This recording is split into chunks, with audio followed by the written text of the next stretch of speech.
How are y'all? How are y'all? All right. Good. It's good to be out here. First time in Long Island. I'm a Southern boy myself. Born and raised, actually in Dallas, Texas. I grew up. I went to a small private school out in North Dallas, and then after graduating from there, I went to Texas at Austin. You know, the Burn Orange, the Longhorns. Unfortunately, I'm not gonna rap for y'all like the video. Y'all took care of that.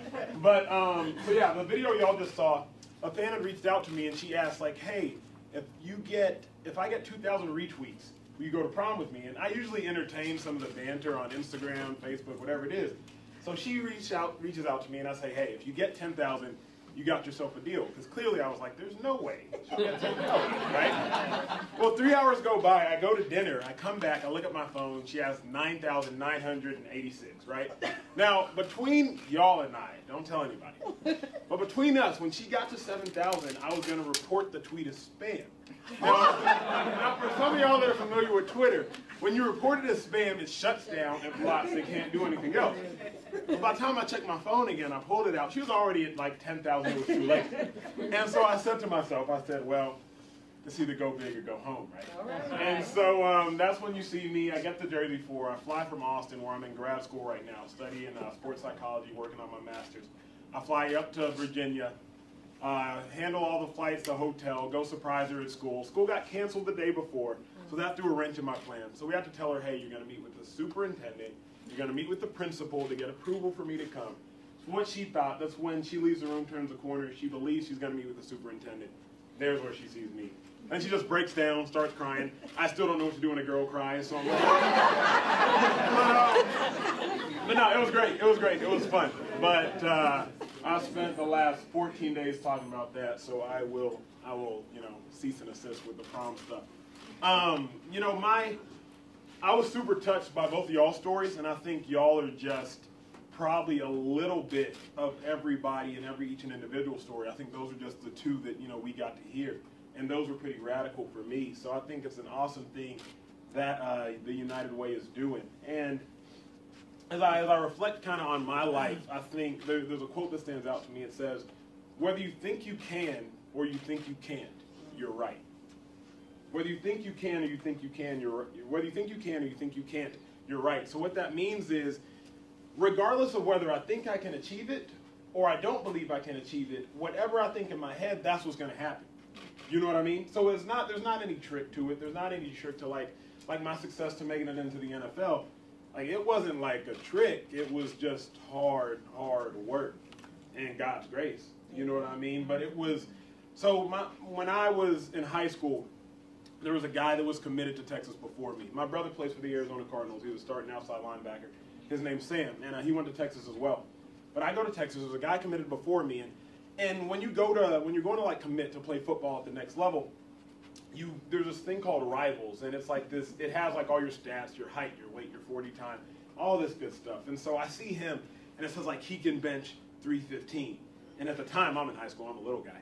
And like I could only bench like 275. So anytime I was in the weight room, I would envision him outworking me, right?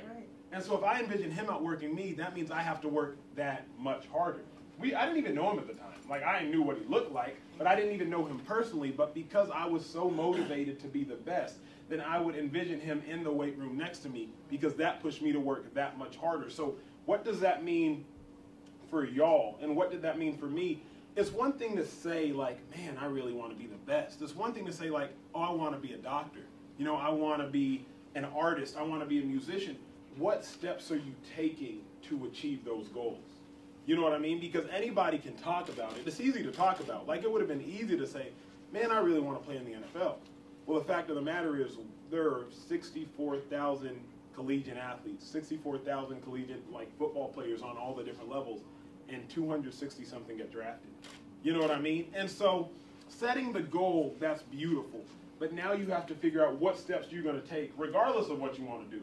It could be a hip hop star, whatever it is. It could be, you know, doing hair and makeup. But what steps are you going to take to achieve those goals? And for me, what that looked like, even now, I write those goals down. 95% of people who write your goals down, you're more likely to accomplish them. So don't just sit there and have them be in the air.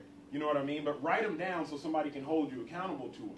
And so you're making sure you're taking those steps to get where you want to go as opposed to just keeping things in the air. And then the other thing is you're going to have to overcome some obstacles, like some real obstacles. For me, 5% of the NFL is like the Peyton Mannings, the Russell Wilsons, LaShawn McCoy, it's like the Eli.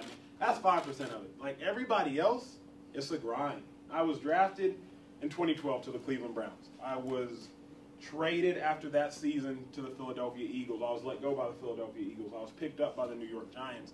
The Philadelphia Eagles signed me back 6 weeks later, and I've been with Philly ever since. But I say that to say, if you put that in general terms, if you take that out of the NFL and you put that in working world's terms, something we can all relate to. I was hired, I was transferred, I was fired, I was hired again, I was fired again, and I was hired again. All in a matter of 2.5 years. All between the ages of 21 to 23. And so, like, it might seem cool, like, oh, he's in the NFL, like, he has jerseys. Like, yeah, stuff looks good sometimes. But, like, when you're getting fired and you don't know when you'll be hired again, you have to go through hell and back. But you don't just stop when you're going through it, right? Like, you just keep on moving. And so everybody's going to have to go through something. But the issue is, like, don't stop and don't get down like you were sharing with us.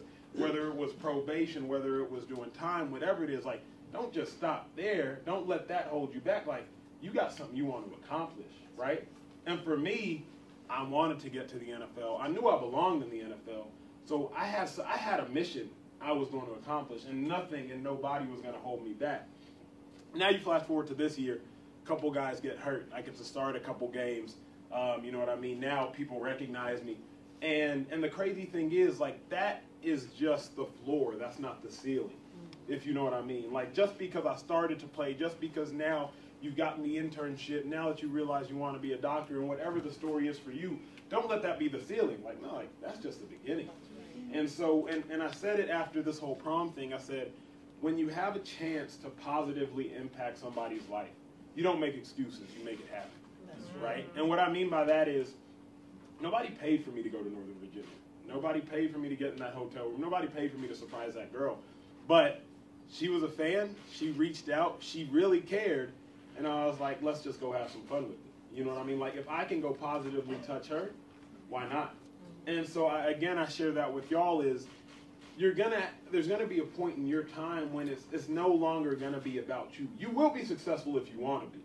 The question is just whether or not you want to be. People reach out to me on an Instagram DM. This guy messaged me yesterday. He's like, man, like, I'm 6'3", I'm 230, I want to play college ball, but my grades aren't right. Like, what do I need to do? I'm like, well, how bad do you want it? Because if you want it, you can get it. I said, but first off, you got to get your grades right. Like, that's number one.